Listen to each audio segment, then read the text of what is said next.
Hello. Well, this is just a short insight into who we are before I begin the main story. Our lives before diagnosis. Well, we like going to discos, and I'm a line dancer of 23 years, and I still do this to date. We holidayed abroad, camping, glamping, music festivals, teepees, etc., walking, swimming, fishing, all the usual things. Barbecues with friends. We both loved gardening and the outside life. Steve has always played football and scored so many goals that it almost seemed like a rugby match when I was watching it. And yes, he did hit the ball a lot, especially during training. And as we all know, probably the banging of the brain is not good. Neither of us really enjoyed luxury holidays. The simple life was ours. So our journey, 6 years and counting, begins. I began to notice changes in and around 2009, but I believe looking back, it was probably many more years than this. Changes were very slow, and a lack of personal hygiene was very obvious to me. Behavioural changes too, many noises he made, clicking, whistling. Mainly he would talk to himself and plan what he was going to say to people when they came in.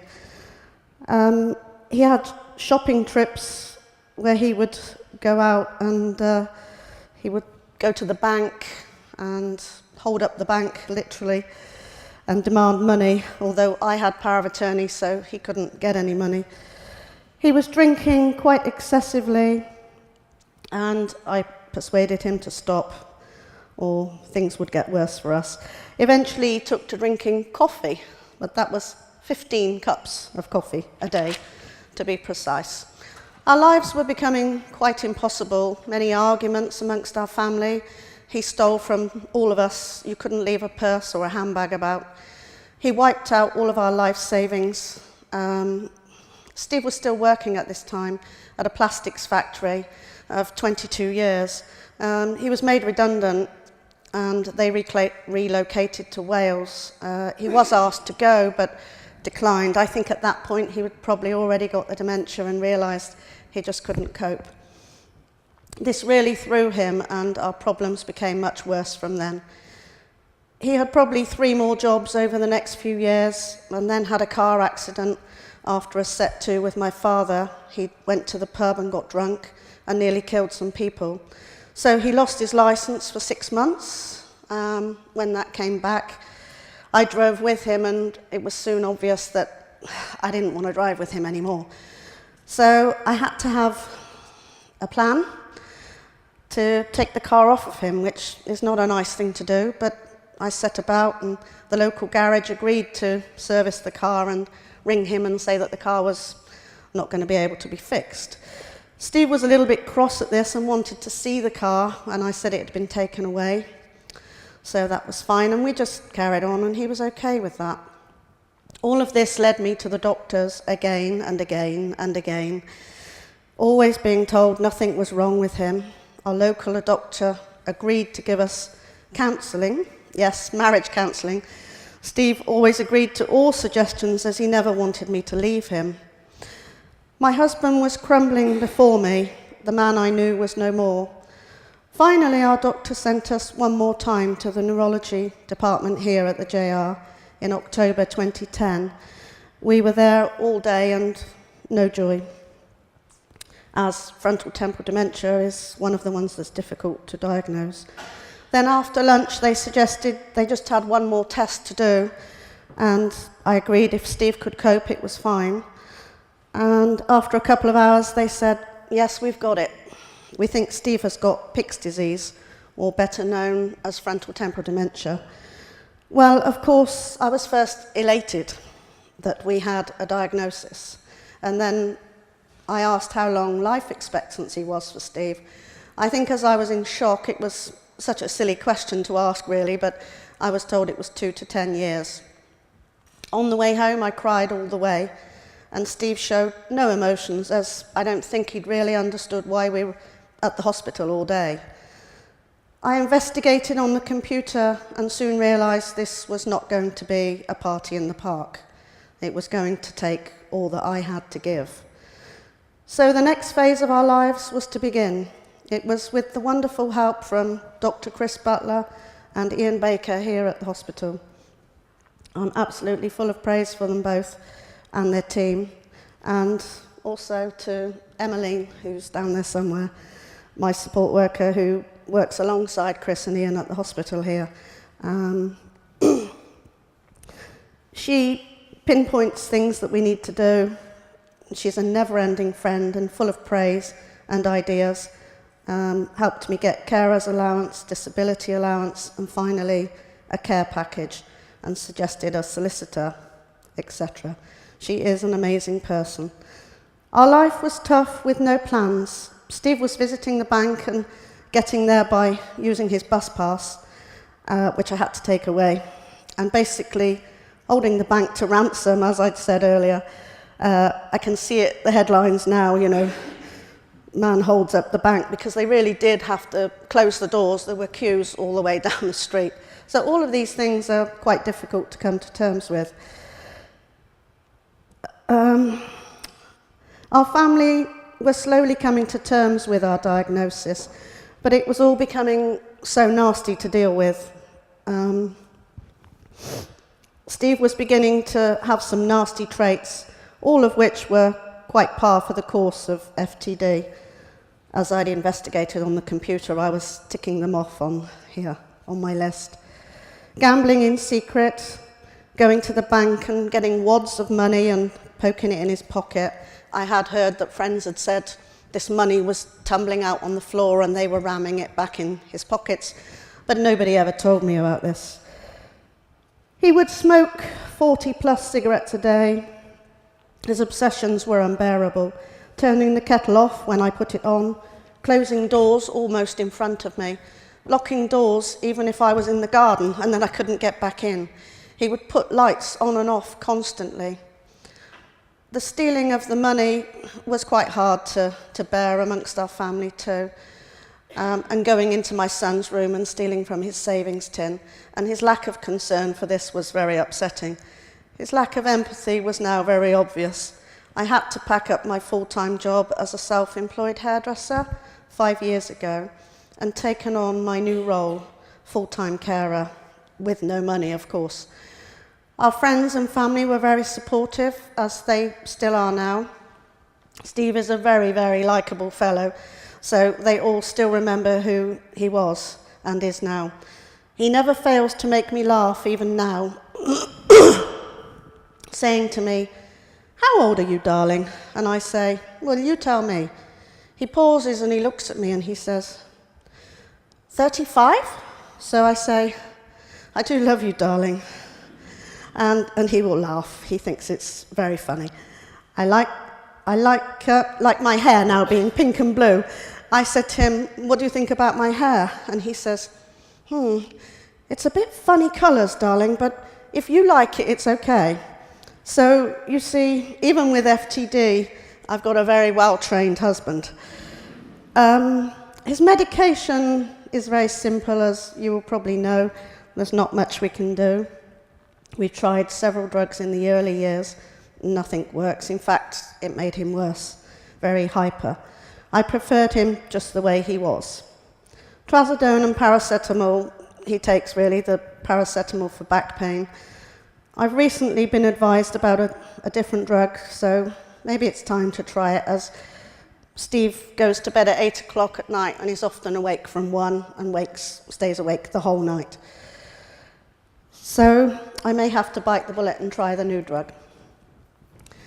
Steve's health and well-being to date, well, he's never understood his condition at all. In the beginning, he said he had a brain problem, but he soon forgot this and he didn't really understand it anyhow, it was just words. Once when I parked the car in a disabled parking lot, he said, "You can't park here, we're not disabled." Well, I knew I couldn't tell him he was disabled because he didn't understand, so I thought quickly and I said, "Well, I've got a bad back." He looked upset and he said, "I feel sorry for you, darling." So, and he really means it. 15 months ago, Steve was rushed into hospital with pneumonia, sepsis, and a couple of other viruses he caught in the hospital. I stayed in hospital by his side, much to the annoyance of the two nurses who made my life absolutely hell. I cried every day. They were very cruel to me, but very good to Steve, and they managed to get him fit and well, and in 5 days we came home. And my job was to restart again, rebuilding his energy, and it's worked. He's back to full health again. Most days, Steve does his word search, listens to music, has a morning nap, then he'll watch TV, game shows, and plays dominoes. He can still beat me. He is mobile, but when we go out, I put him in a wheelchair, as he does complain about his legs and back, and it just means that we can continue in some sort of a life. He will talk to people and they will talk to him. Mostly people now understand, whereas a few years ago they didn't. It's a very negative attitude. People might say to him, "How are you today, Steve?" He'll answer, "Well, I've got a beautiful wife." Or he might say, "It's nice weather outside," or "Where's my wife's car?" because he's always very anxious about where our car is. Or he might say to total strangers, "I love you, I love you, I love you. Where do you live?" Steve obsessions, once again true to FTD. Steve scratches chairs with his fingernails. He's ruined our leather chairs. He will bang his head on the walls, thump his feet on the floor, thump the car roof with his hands, bang his hands both on the dashboard. He's just started doing this. I'm really hoping the airbag isn't going to go off one of these days. He peeps my car horn at any opportunity, taps any window or door with his knuckles, and his knuckles are shiny now with overuse. He chews pen tops and gets ink in his mouth. He clicks his fingers, whistles, claps, shouts, talks very loudly. He will laugh an awful lot through the day. Even when he's banging things, he's laughing. He's taking great joy out of all of these things. He will count over and over. Excuse me.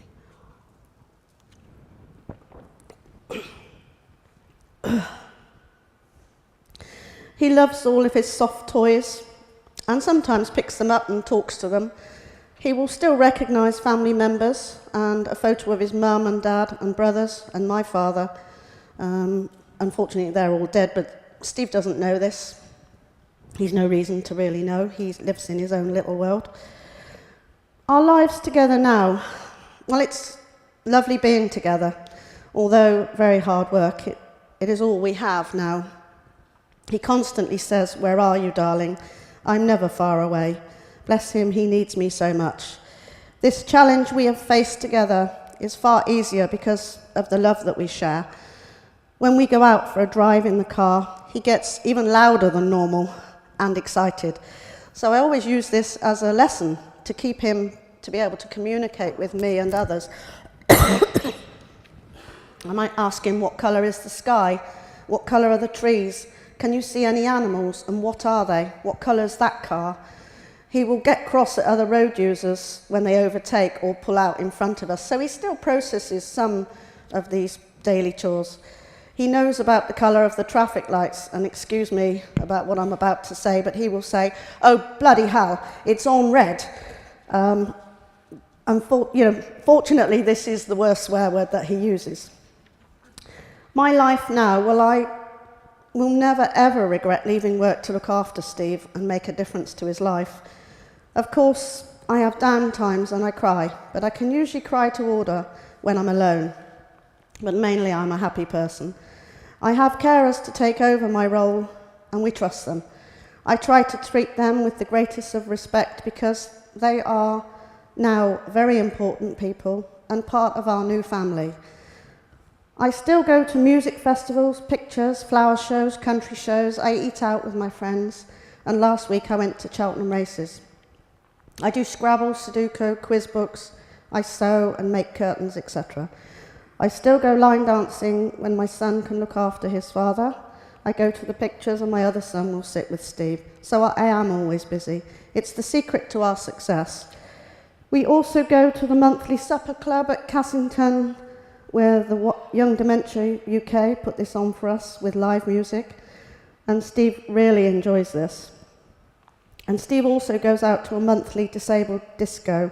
I've now got a carer to take him there, as I feel I try to detach myself a little bit so he gets used to people doing things with him. He often won't sleep when we come home and often doesn't go to sleep till 1 or 2 in the morning, but that really doesn't matter. Preparations for our lives apart. Well, I'm trying to prepare us both for the years ahead. I was always keen to make these years count, and they have.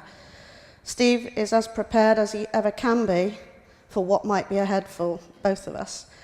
Carers shower him, feed him, and once a month they sleep over and I have time out. Steve really doesn't get this anymore and is quite happy for the carers to be there. He always asks about me, of course, but they just say she'll be back soon. Steve tells all of his carers he loves them, even the men. In any event, Steve is prepared if I have to go into hospital or I'm poorly. I will never ever be prepared for Steve going into a home, and I hope it will never, never happen. My wish is to have a living carer to help me share the care, as the best place for him is in our own home. But if this will ever be funded, I will never know. I would like to conclude now, hoping, oh dear, I have gone over time, just by thanking all the people that have got us this far. Again, Chris Butler and Ian and Emmeline. It's all good, I have to say, about all of them. In the early years, these people were so, so important to us, and still are, of course. And I'm sure you can, Emmeline can remember some of the funny meetings we've had and the laughter that Steve, he just creates.